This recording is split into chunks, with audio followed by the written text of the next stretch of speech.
You notice it has a very thick orange peel-like surface to it.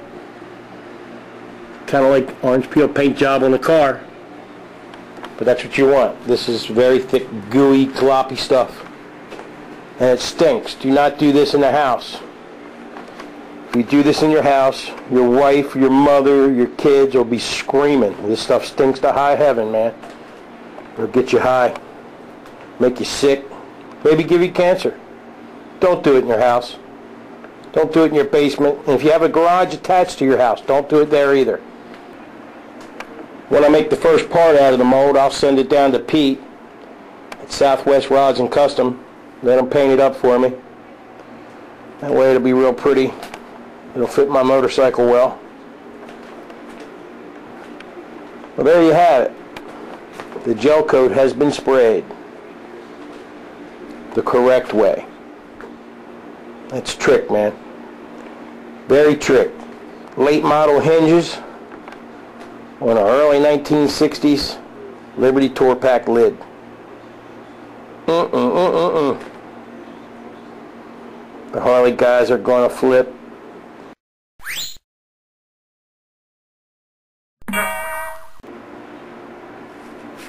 Now I'm getting ready to put the lock layer on. The lock layer is the first layer on the mold to lock everything in place. And then you start putting multiple layers on top.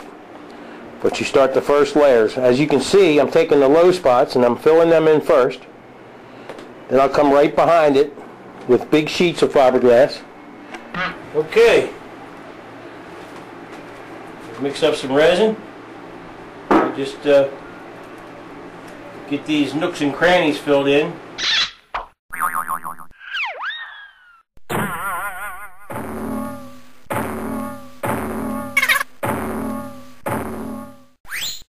Best way to fill it is with fiberglass. Not body filler like some fiberglass guys do. Use fiberglass. Don't do it the cheap, easy way. Too many people do things the cheap, easy way, and that's what you get. Cheap, easy junk. You don't want any junk. Or you might want junk. Just don't expect to get any junk from me. Get what you pay for applies with fiberglass. You get what you pay for when you buy fiberglass. If you're paying cheap prices, then you're getting a cheap piece of crap. Trust me. Okay, now I got that done. I'm going to lay down some fiberglass on here. And I was just thinking, a lot of guys, this guy called me the other day and said, I got a carbon fiber hood and it needs to be repaired. And I said, oh, okay, you have a fiberglass hood with a piece of carbon fiber in it. Oh no, it's a carbon fiber hood. Can you repair it? I said, well, if it's carbon fiber, I can't repair it. Carbon fiber breaks. You know, you can only repair it with fiberglass. You have to use epoxy resin. You know, it's not going to be perfect again. So you guys want to see what you can do with it. So I got the hood.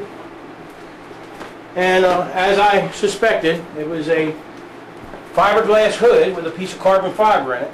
All these guys today say, I got a carbon fiber hood. I got a carbon fiber hood. Bragging. Okay, let me see. Well, you open the hood and there's fiberglass on the underside, carbon fiber on the top. See? I said, no, you got a fiberglass hood with a piece of carbon fiber in it. A real carbon fiber hood would cost you about $3,500.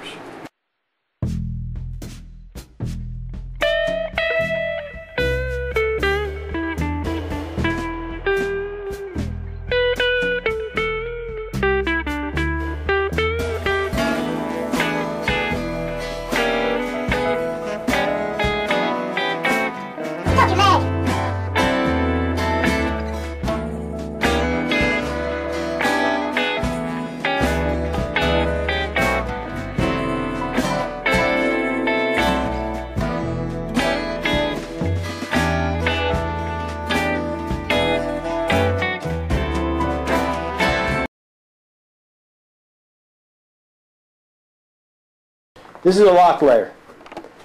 The nooks and crannies I'm talking about are down in these little corners. Down in here, these little cracks. That's where the bubbles hide. right in there, especially here and here. They're really real hard to get the air out of them. If you don't get the air out of them, you'll pull a part or two out of the mold, and next thing you know, you got a hole in your mold that you got to fill with putty. Yeah, that right along there, that crease. Let's see if I can get a better shot of it. There you go. That's a lock layer. Doesn't have to be pretty, fellas. It does not have to be pretty. It has to be good. Has to be strong. No air. There's no air bubbles, as you can see. None. To do that, just not to have any air bubbles, is an achievement in fiberglass. It's something that takes practice. You know, any idiot can fiberglass, but only an experienced fiberglass man can do it well. You know, any idiot can fiberglass. It takes practice. Any idiot can fiberglass. You know, any idiot can fiberglass. You know, any idiot can fiberglass, but only an experienced fiberglass man can do it well. And you can do it well. All you gotta do is practice. I did. Umpteen years ago. Thousands and thousands of parts later. Built a couple houses. Some of the most well-known cars in the country have my fiberglass on them, or in them. Okay, there's the lock layer. I'll be back. While I have a little while to kill, I'd like to show you some of the rollers that I use for the air. You can't just use one. This is the one that I use most of the time. This was given to me when I first started fiberglassing. Whew. I can't tell you how many years ago, but this is my favorite one. I use it a lot. Notice this one. See, it has a slight barrel curve to it. That's for slow, gentle curves. I'll try to roll it out with this, and it won't work. It'll put deep grooves in it. So you come up with this, and it takes care of it. It does it perfectly. And if you have more contour, you would go with one that's more aggressive, like this one. And this is for the same type thing, small areas, where you don't need a big one like that one. There's a big difference. There's a little 1/4 inch job. I use this often. I just use this in this area here, and up here, and in there. You got to use a little one. This big one just will not work. It's just too big. It won't make the angles. I use this in these corners here. And I still had to come behind it with this one. This is a medium sized one, metal one. This is a long reach job. I'm going to compare it to that one for nice tight little corners way down the side of a scoop or in a boat. These are real nice 1/4 inch ones. As you see, they have their own funky shape to them now. I had to bend them to get into some very, very odd places. And sometimes you've got to ruin a few rollers to get the job done.